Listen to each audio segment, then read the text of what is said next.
मराठा आरक्षण ओबीसींमधून हवं अशी मागणी करत मनोज जरांगे पाटलांनी चलो मुंबईचा इशारा दिला, हाक दिली। मराठा आरक्षणासाठी मनोज जरांगेंनी हे आंदोलनाचं हत्यार उगारलं। 27 जानेवारीला मुंबईच्या दिशेने कूच करण्याची तयारी जरांगेंनी सुरू केली, पण जरांगेंच्या या आंदोलनावर आता ओबीसी आंदोलकांनी जोरदार टीका करायला सुरुवात केली आहे। त्यामुळे पुन्हा एकदा जरांगे विरुद्ध हाके असा संघर्ष पेटल्याचं पाहायला मिळतं। नियमाला धरून कायद्याच्या सगळ्या नियमात राहून आम्ही आमरण उपोषण 29 ऑगस्टला सकाळी 10 वाजता आझाद मैदानावरती करणार आहे।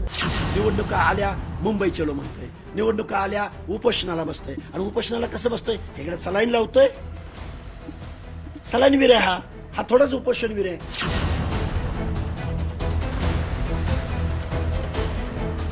मराठा समाजाच्या ओबीसी आरक्षणाची मागणी करत मनोज जरांगेंनी पुन्हा एकदा चलो मुंबईचा नारा दिला। हायकोर्टानं जरांगेंच्या मुंबईतल्या आंदोलनाला नकार दिल्यानंतर जरांगे ठाम आहेत। मनोज जरांगे पुन्हा एकदा मैदानात उतरल्यानंतर ओबीसी आंदोलक लक्ष्मण हाकेंनीही उडी घेतल्याचं दिसतंय।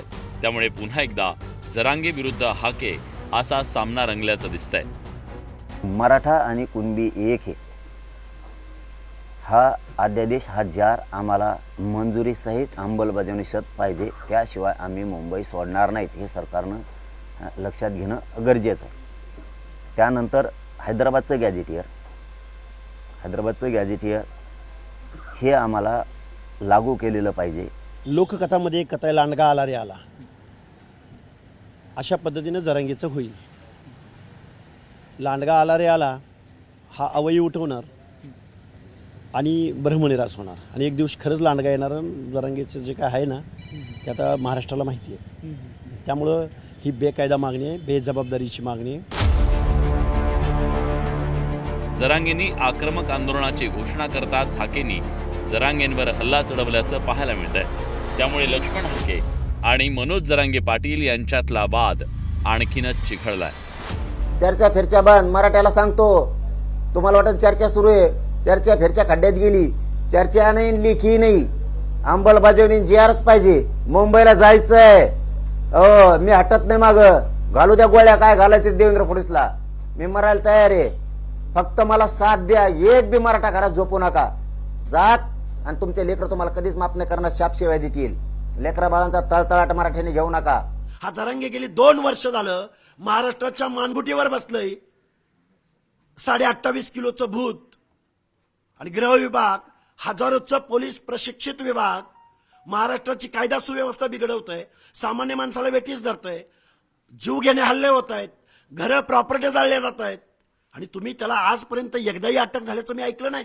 म्हणजे जरांगे नावाच्या खोचट माणसाला एक न्याय आणि आमच्यासारख्या कायदा पाळणाऱ्या माणसाला वेगळा न्याय।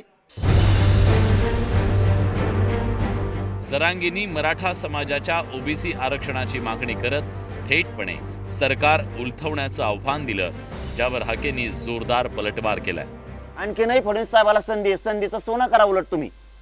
तुम्हाला वाटतं ओबीसी तुमचे तर मराठे तुमचे होतील, आम्हाला काय घेणं पडलंय राजकारणाचं। पण तुम्ही नाही दिलं तर तुम्हाला शेवटचं सांगतो, मी सरकार सुद्धा उलटून टाकू शकतो। तुम्हाला वाटण काय आहे काय नाही। मी माझ्या समाजाच्या लेकराचं रडणं बघितलंय, वेदना बघितल्यात, माझ्या जातीचे हाल मी बघितले, मी सोडित नसतो। मग मी जर एकदा 10 वाजता 27 ला अंतरवाली सोडली तर मी मंत्र्या फंत्र्याचं कोणाचंच ऐकत नसतो। जरांगेकडे किती आमदार आहेत सरकार उलटवायला? किती आमदार आहेत सांगा? उलटवू द्या, परत निवडणुकीनं सामोरं जाऊ। आमच्याकडे वोट बँक नाही। अरे 14-15% कुठे तुझी हलगी वाजवतोय? इथं आमच्याकडे नगारा आहे, नगारा। नगारा ज्या दिवशी वाजेल ना, असमंत उजळून निघेल। त्यामुळं आम्हाला जास्त छेडायच्या भानगडीत पडू नका। जरांगेंनी पुन्हा एकदा आंदोलन अस्त्र उगारल्यानंतर ओबीसींकडून टीकेची झोड उठतीये, पण आपण कायदेशीर मार्गानं आंदोलन करणार असल्याचं जरांगेंचं म्हणणं आहे। त्यावर हाकेंनी टीकास्त्र डागलंय। आंदोलन बी लोकशाही मार्गाने कायद्याला धरू नये म्हणून त्यांची पोटदुखी येते मराठ्यांविषयी। त्यांना वाटतं मराठीने दगडफेक करायला पाहिजे, जाळपोळ करायला पाहिजे। मराठी ते करत नाहीत। लोकशाही मार्ग आणि कायदा मानणारे मराठी आहेत, त्यांनी शांततेत आमरण उपोषणाची भूमिका घेतली आणि तिथंच सरकार हरलं।